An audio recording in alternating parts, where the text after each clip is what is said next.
Hello dear students, once again welcome to my YouTube channel Vigyan Har घर बने पाठशाला। तो बच्चों, पिछले वीडियो में हमने आपका चैप्टर 15 जो है वो हमने शुरू किया था, पूरा पढ़ा था। प्राकृतिक घटनाएं जो है उसके साथ हमने उसके अभ्यास के पहले 3 प्रश्न भी कर लिए थे।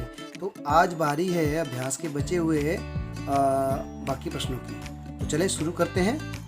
तो बच्चों, प्रश्न नंबर 4 है, सर्दियों में स्वेटर उतारते समय चट-चट की ध्वनि सुनाई देती है, क्यों?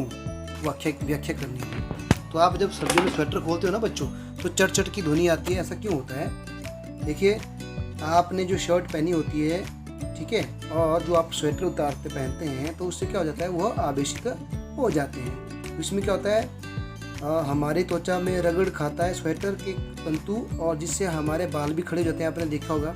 तो अत्यधिक आवेशों के इकट्ठा होने की वजह से ही चट चट की ध्वनि के साथ चिंगारी भी दिखाई पड़ती है। तो ये दोनों ही आवेशित हो जाते हैं, इसलिए यह ध्वनि और चट चट की आवाज़ हमें सुनाई पड़ती है। तो वास्तव में यह तड़ित के समान ही एक परिघटना है, जो बिजली चमकती आसमान में, उसी का एक छोटा रूप है। ठीक है बच्चों।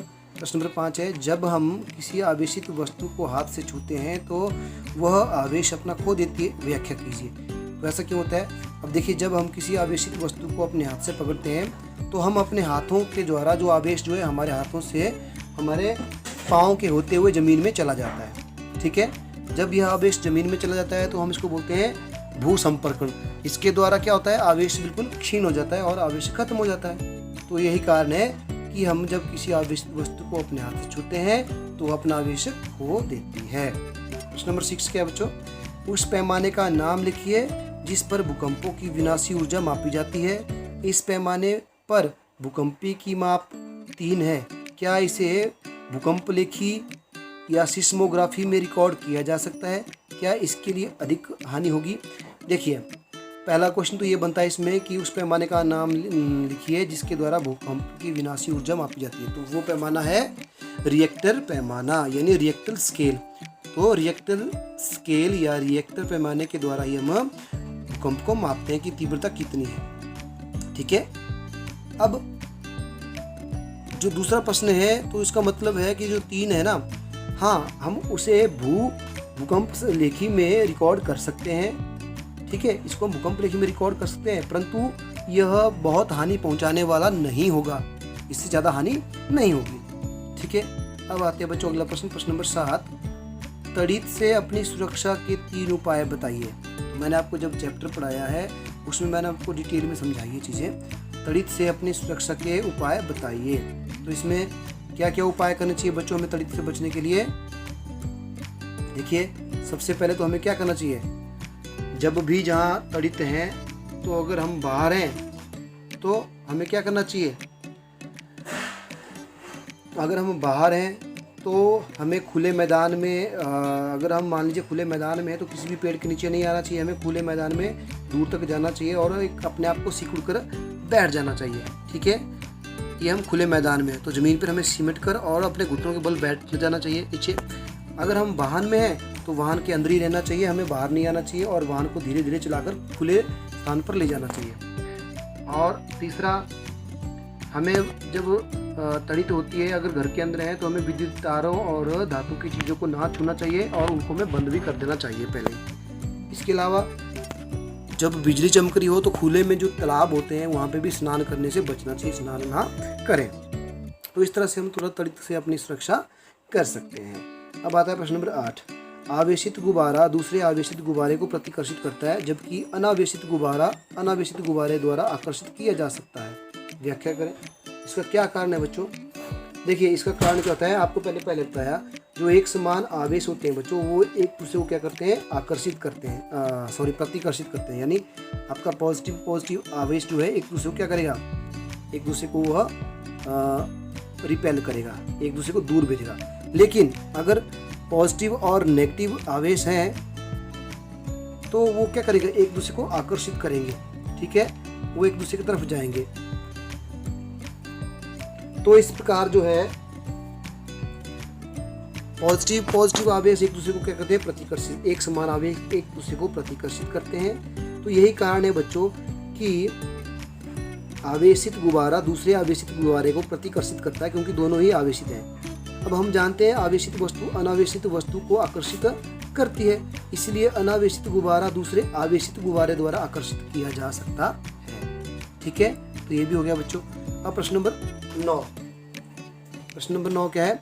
चित्र की सहायता से किसी ऐसे उपकरण का वर्णन कीजिए जिसका उपयोग किसी आवेशित वस्तु की पहचान में होता हो। तो बच्चों चित्र की सहायता से बोला इन्होंने, तो मैंने आपको पहले बता दिया था कि हमने आवेशित वस्तु की पहचान करनी है। तो एक मैंने आपको एक्सपेरिमेंट बताया था। हमने एक शीशे के जार में एक पन्नी ली थी, हमने एल्यूमिनियम की पन्नी ली थी 4 बाई 1 सेंटीमीटर की, और हमने क्या किया था, उसमें गत्ते से ढक दिया था। गत्ते में हमने छेद किया था, तो छेद के जरिए हमने एक धातु की तार जो है अंदर लगाई थी, और उसके साथ हमने 2 पेपर पिन्स लटकाई थी। फिर हमने क्या किया था, हमने जो है एक आवेशित यानी एक रिफिल को आवेशित किया अपने बालों से रगड़कर, फिर हमने उसको लगाया, उस धातु के साथ छुआ। तो इससे पता चलता है कि वो दोनों जो नीचे आपकी पेपर पिन है वो एक दूसरे से दूर हो जाती है। इसके वो कैसे होता है, वो इस तरह से हुआ कि जो आपकी जो रिफिल आवेशित हुआ ना, वो उसका आवेश जो है जो धातु की रॉड है उसके माध्यम से पिनों तक पहुंच जाता है, यानी एक जगह से दूसरी जगह तक चला जाता है। यानी इससे सिद्ध होता है कि आवेश जो है आवेशित वस्तु से अनावेशित वस्तु में चला जाता है, और हमें पता चल जाता है कि कौन सी वस्तु आवेशित है कौन सी नहीं। ठीक है बच्चों, तो ये आप करेंगे, इसका चित्र भी आप दिखाएंगे। और जो युक्ति आप बनाते हैं इसको बोलते हैं विद्युतदर्शी। क्या बोलते हैं? विद्युतदर्शी। उसके बाद आता है प्रश्न नंबर 10। प्रश्न नंबर 10 है, भारत के उन 3 राज्यों या प्रदेशों की सूची बनाइए जहां भूकंपों के झटके अधिक संभावित हैं। तो मैंने आपको बताया था, एक तो है कौन?